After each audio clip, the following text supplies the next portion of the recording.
kita melihat takdir yang Allah tetapkan kepada hamba. Di situ ada takdir berkaitan dengan urusan dunia. Takdir urusan dunia ya seperti kaya, miskin, sehat, sakit, selamat, celaka dan seterusnya. Itu takdir urusan dunia.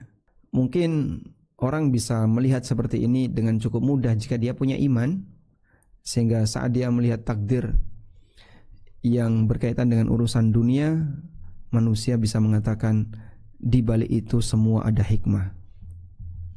Di balik itu ada hikmah. Semua bisa mengatakan seperti ini. Ya, ini takdir urusan dunia. Kemudian ada takdir urusan akhirat. Di sana ada yang bentuknya dapat hidayah dan ada yang bentuknya jauh dari hidayah. Ada orang yang ditakdirkan jadi muslim, soleh, kemudian bertakwa dan seterusnya. Di saat yang sama ada orang yang ditakdirkan ateis, musyrik, kemudian mati kafir dan seterusnya. Lalu dari sisi mana kita bisa mengatakan semua ketetapan Allah itu baik, sementara ada di antara hamba yang Allah tutupi untuk bisa mendapatkan hidayah, sehingga dia jadi ateis, dia jadi musyrik, walaupun posisi dia sangat dekat dengan sumber hidayah. Misalnya Abu Talib, kita tahu bagaimana kedekatan Abu Talib dengan Nabi SAW. Kedekatan Abu Talib dengan Nabi SAW, tapi Abu Talib gak dikasih hidayah sama Allah. Dia mati kafir. Baik. Nah, yang jauh dari hidayah, kenapa Allah takdirkan dia jauh dari? Kayak dia dapat hidayah, kenapa dia ditakdirkan dapat hidayah? Allah berikan dia hidayah dengan karunia-Nya.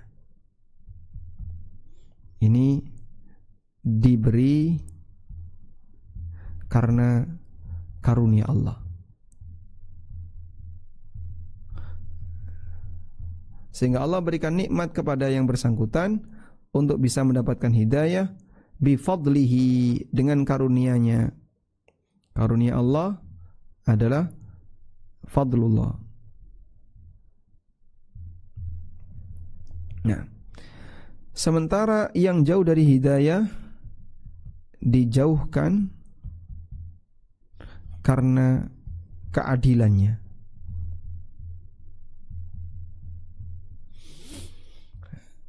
Adil. Sehingga perbuatan Allah itu cuma dua, baina fadlin wa adlin. Kalau enggak Allah memberi tambahan, Allah memberikan keadilan. Keadilannya di mana, Pak? Ada sebab yang membuat orang ini dijauhkan dari hidayah. Sehingga ya karena pantas ya perbuatan dia seperti itu, makanya dia enggak dapat hidayah. Sehingga dengan keadilan Allah dia dibalas oleh Allah dengan cara tidak dikasih hidayah, karena perbuatannya seperti itu, kecenderungannya seperti itu. Nah, sebabnya apa? Tidak semuanya kita tahu, tapi Allah tahu. Tidak semuanya kita tahu, tapi Allah tahu. Dan ketika kita tidak tahu, maka kita kembalikan kepada ilmu yang Maha Tahu. Demikianlah cara kita mengomentari takdir ini. Ini kan kita sedang mengomentari, sedang, boleh saya sebut, sedang menanggapi tentang kejadian yang ada di muka bumi ini. Bagaimana tanggapan kamu? Kejadian itu gak bakalan bergeser dengan tanggapan kita. Kau mau berkomentar A, mau berkomentar B, kejadian itu gak bakalan geser. Allah tetap akan menetapkan itu sesuai dengan yang ditakdirkan. Paham ya?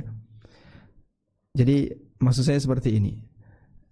Sehebat apapun komentar orang terhadap takdir, tidak akan mengubah takdir. Ada kejadian orang yang diberi hidayah, dan ada yang kejadian orang yang tidak diberi hidayah. Lalu kalau semua ketetapan Allah itu baik, baik itu kan ada dua, bisa memberi kelebihan atau membalas dengan keadilan. Dan adil itu baik. Maka pada posisi ketika ada orang dikasih hidayah oleh Allah, dimudahkan untuk belajar agama, walhamdulillah Allah kasih karunia sama kamu, padahal kebaikan kamu tidak sepadan dengan itu. Maka jangan pernah merasa berjasa, jangan pernah merasa karena saya adalah orang yang salihah, karena saya rajin ibadah, karena saya banyak menderma, sehingga pantaslah saya dikasih hidayah. Kata siapa? Jangan sampai ada suasana seperti itu. Kau dikasih hidayah murni karena karunia Allah Subhanahu wa ta'ala yang memberikannya. Nah, pada posisi yang sama ketika seseorang itu sedang mendapatkan takdir yang kurang baik dari sisi akhirat, dijauhkan dari agama, dijauhkan dari hidayah dan seterusnya, sehingga dia tenggelam dalam kesesatan, jadi ateis. Kenapa Allah nggak ngasih hidayah kepada dia? Ada sebabnya. Dengan sebab ini Allah kasih balasan dia seperti itu, dan itu adil. Maka Allah Subhanahu wa ta'ala yu'til hidayata li'ibadihi bifadlihi wa man'al hidayah an ibadihi bi'adlihi. Allah memberikan hidayah kepada hambanya dengan karunia-Nya, dan Allah halangi sebagian hamba untuk dapat hidayah dengan keadilannya. Meskipun kita nggak tahu sebabnya. Sebabnya apa, Pak? Ya kita nggak tahu. Abu Thalib itu sebabnya apa sih kok sampai nggak dikasih hidayah sama Allah? Padahal demikian besar jasa Abu Thalib untuk Rasulullah SAW ketika berdakwah di Mekah. Tapi kenapa nggak pernah dikasih hidayah oleh Allah? Sampai mati dalam kondisi tidak mau masuk Islam, hanya sebatas mengucapkan la ilaha illallah, Abu Thalib gak mau. Sampai ketika menjelang wafat, Abu Thalib didatangi oleh Rasulullah SAW. Ya ammi qul la ilaha illallah, wahai pamanku, ayo ucapkan satu kalimat la ilaha illallah, kalimatun uhaju biha laka indallah, satu kalimat yang nanti akan saya gunakan untuk membela paman di hadapan Allah.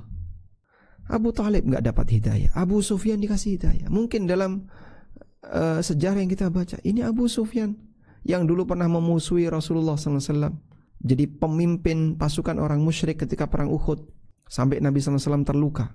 Abu Sufyan dikasih hidayah, Abu Sufyan masuk Islam radhiyallahu anhu. Terus siapa lagi yang pernah jahat sama Hamzah Al-Wasi, dapat hidayah, padahal dia yang membunuh Hamzah. Siapa lagi? Hindun bintu Abi Sufyan. Hindun istrinya Abu Sufyan dapat hidayah. Ada beberapa sahabat yang dulu menyampaikan testimoninya, ya Rasulullah, dulu engkau adalah orang yang paling aku benci, sekarang engkau jadi orang yang paling aku cintai. Kenapa dia dapat hidayah? Padahal dulu membenci Nabi SAW. Abu Thalib sangat cinta kepada Nabi SAW, tapi gak dikasih hidayah. Ada sebab. Apa sebabnya, Pak? Kalau anda gak tahu, serahkan kepada ilmu Allah, karena dia berbuat dengan keadilannya. Oh, seimbang. Kenapa Abu Thalib gak dikasih hidayah? Seimbang dengan perbuatannya. Maka seharusnya kita layak bersyukur kepada Allah. Kita tidak pernah punya jasa kepada Rasulullah SAW. Kita tidak pernah memberikan pembelaan fisik untuk beliau, tapi Allah kasih kita hidayah dengan mau untuk menerima Islam, mau mendengarkan, mau mengkaji Al-Quran dan hadis, mau belajar agama. Walhamdulillah.